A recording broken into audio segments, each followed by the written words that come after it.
नमस्कार दोस्तों, study bye Sunil sir में स्वागत है। और आज हमारी क्लास रहेगी जीके जीएस का क्लास होगी, जो क्लास नंबर 2 है। पहले हो चुका है, पहली क्लास मेरा हो चुकी है। अब जाके वीडियो में देख सकते हैं मेरे चैनल पे।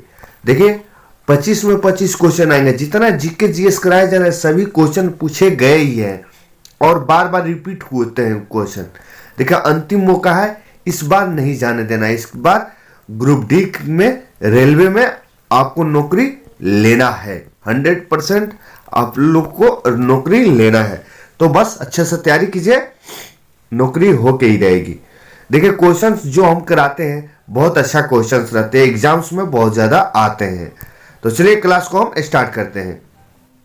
तो आज का फर्स्ट क्लास है।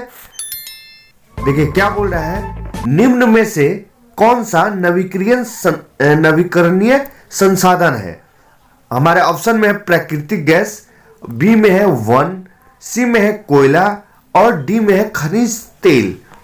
तो देखिए इससे पहले हम लोग जान लें कि नवीकरणीय संसाधन होता क्या है। ओके, मतलब इसका डिफिनीशन हम जान ले देखे इतना, इसका डिफिनीशन जान ले। तो इसका डिफिनीशन होता है वो प्राकृतिक संसाधन जिन्हें समाप्त होने के पश्चात, मतलब समाप्त होने के बाद प्रकृति एवं जैविक रूप में प्राप्त किया जा सके, उसे नवीकरणीय संसाधन बोलते हैं या कहते हैं। तो इसमें कौन है जो समाप्त होने के बाद प्रकृति या जैविक रूप में प्राप्त हम लोग कर सकते हैं, कौन है? तो हवा है। मान लीजिए प्राकृतिक गैस को जला देंगे तो हम लोग उसका यूज नहीं कर सकते। अगर हवा है तो उसको प्रकृति से हम लोग फिर से ले सकते हैं। कोयला भी है तो जल जाएगा तो फिर दोबारा नहीं होगा। खनिज तेल भी जल जाएगा तो फिर दोबारा हम लोगों को नहीं मिल सकता है। तो देखिए ये क्वेश्चन बहुत बार पूछे जाते हैं एग्जाम्स में, तो आप लोग ध्यान दीजिएगा। तो चलिए नेक्स्ट क्वेश्चन है कौन सा राष्ट्रीय नेता लोकमान्य के रूप में प्रसिद्ध है।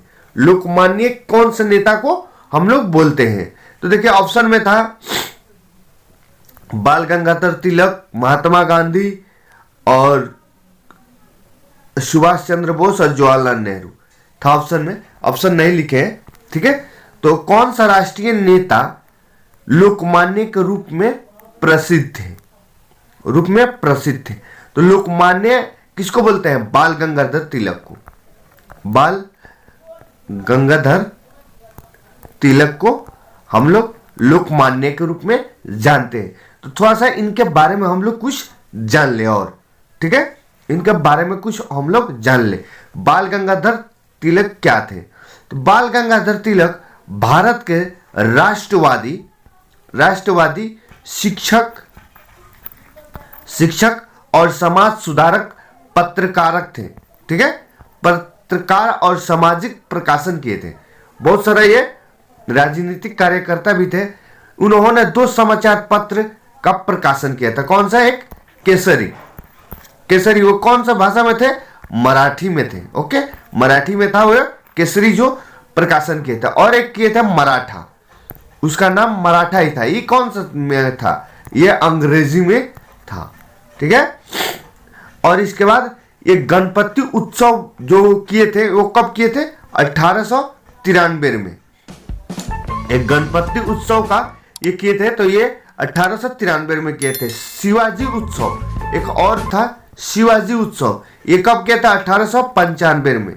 ओके, 1895 में किए थे। देखिए इसके बाद वो क्या किए थे?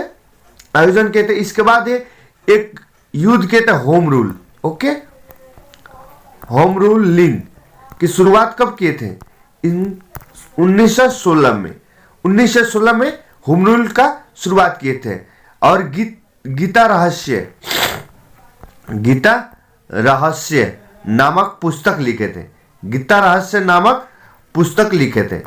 ओके, गीता नामक रहस्य पुस्तक लिखे थे। और इनका एक नारा था, बहुत फेमस नारा है। इनका नारा है स्वराज मेरा जन्म सिद्ध अधिकार है। स्वराज मेरा जन्म सिद्ध अधिकार है। उसे मैं लेकर रहूंगा। ओके, इनका एक नारा था। ठीक है, तो हम लोग लोकमान्य बाल गंगाधर तिलक के बारे में बहुत सारा हम लोग जाने। इनसे कोई भी रिलेटेड क्वेश्चन आएगा तो हम लोग बना सकते हैं, मार सकते हैं। ठीक है, तो याद रखेंगे। अगर नहीं समझ में आए तो मेरे वीडियो को थोड़ा सा बैक करके आप लोग देख लीजिएगा। ठीक है, तो चलिए नेक्स्ट क्वेश्चन आता है 3 number. 3 number question, Mahatma Gandhi ने अपनी दांडी यात्रा कहां से शुरू की थी? महात्मा गांधी ने अपनी दांडी यात्रा कहां से शुरू की थी? ऑप्शन नंबर में ए में है अहमदाबाद, बी में है साबरमती, डी में है आश्रम और सी में है आश्रम, डी में है दांडी पोरबंदर। देखिए, तो गांधी जी के बारे में अगर जानते हैं, इनका जन्म से लेकर मृत्यु तक सभी मेरे क्लास में हो चुका है। ठीक है, कब इनका जन्म हुआ था 1890 इतना से लेके इनका मृत्यु तक सभी मेरे क्लास में हो चुका है। इनके बारे में कोई भी ऐसा क्वेश्चन पूछे तो नहीं छूटना चाहिए, क्योंकि मेरे क्लास में हो चुका है। आप जाकर मेरे वीडियो में देख सकते हैं। तो क्योंकि हर एग्जाम्स में महात्मा गांधी से 1 या 2 क्वेश्चन जरूर आते हैं, कंफर्म 1 या 2 क्वेश्चन आते रहते हैं, इसलिए हम इनके बारे में पूरा क्वेश्चन करा दिए हैं। तो चलिए हम ये क्वेश्चन पे आते हैं। महात्मा गांधी अपने दांडी यात्रा कहां से शुरू किए थे? तो हमारे महात्मा गांधी साबरमती आश्रम से ये शुरू किए थे। ठीक है, तो कब किए थे अब इसके बारे में जानते हैं। देखिए, 12 मार्च 1930 में गांधी जी ने अपने 79 समर्थकों के साथ साबरमती आश्रम से दांडी यात्रा आरंभ की। मतलब साबरमती आश्रम से ये चल पड़े। ठीक है, 24 दिन के बाद क्या किए? 24 दिन बाद ये लोग कितना दूर तक चल 322 किलोमीटर ये लोग चल दिए। कितना? 12 मार्च से 1930 से स्टार्ट किए और 24 दिन में 222 किलोमीटर चल दिए थे। इसके बाद क्या किया? 6 अप्रैल 1930 को ये दांडी जो यात्रा हुआ था इसको नमक कानून तोड़ दिए। ठीक है, इसको तोड़ दिए मतलब बंद कर दिए। ठीक है, तो कहां से दांडी यात्रा शुरू किया था? साबरमती आश्रम से। ठीक है, तो ये क्वेश्चन हमारा हो चुका है। चलिए नेक्स्ट क्वेश्चन आता है। नेक्स्ट क्वेश्चन है, भारत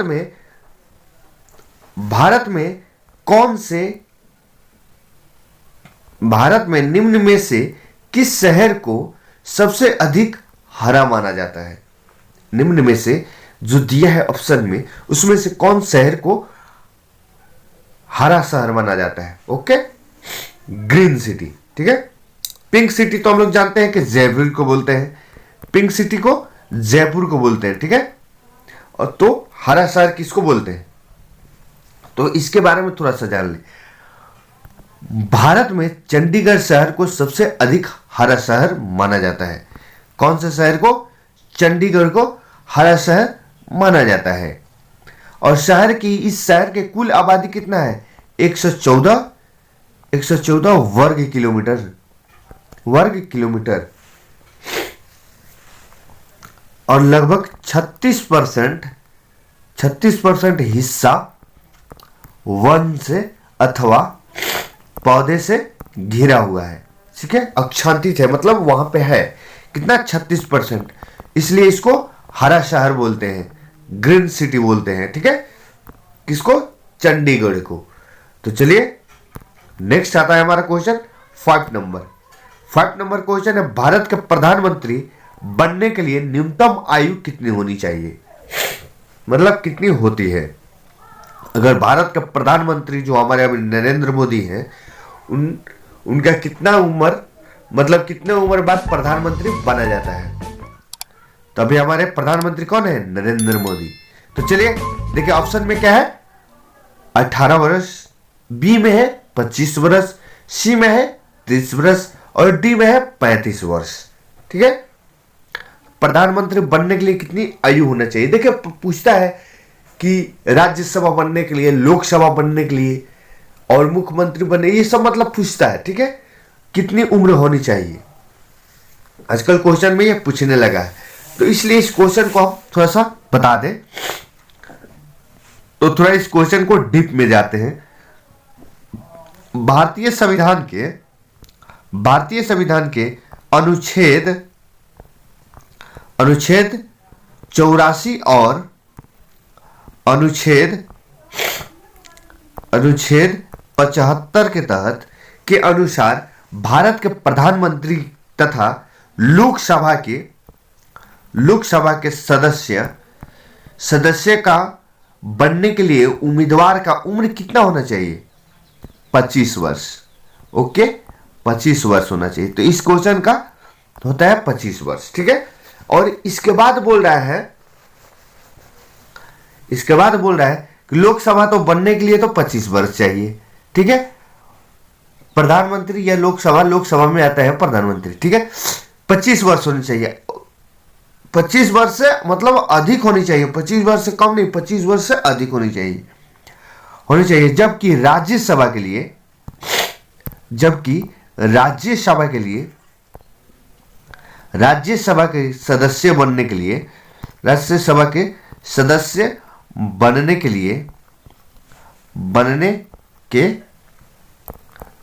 बनने के लिए कितने उम्र होनी चाहिए? 30 वर्ष। ओके, 30 वर्ष होनी चाहिए। राज्यसभा के सदस्य बनने के लिए उम्मीदवारों को 30 वर्ष होनी चाहिए और लोकसभा के सदस्य बनने के लिए 25 वर्ष होनी चाहिए। 25 वर्ष होने चाहिए। तो ये हम लोग याद करके रखेंगे क्योंकि एग्जाम्स में पूछे जाते हैं। तो चलिए नेक्स्ट क्वेश्चन आता है हमारा, ढलवा जो लोहा होता है उसमें कार्बन की कितने % होती है? जो ढलवा लोहा होता है उसमें कार्बन कितने प्रतिशत होता है? ऑप्शन नंबर ए में है 0.5 से 1.5 तक, बी में है 6 से 8% तक, सी में है 3 से 5% तक और डी में है 0.1 से 0.25% तक। ढलवा लोहा में कार्बन की कितने प्रतिशत मात्रा होती है? तो देखिए ढलवा लोहा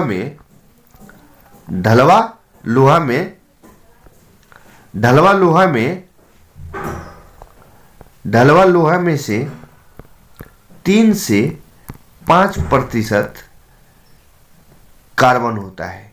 क्या होता है? कार्बन होता है। ओके, और 0.5 से 3%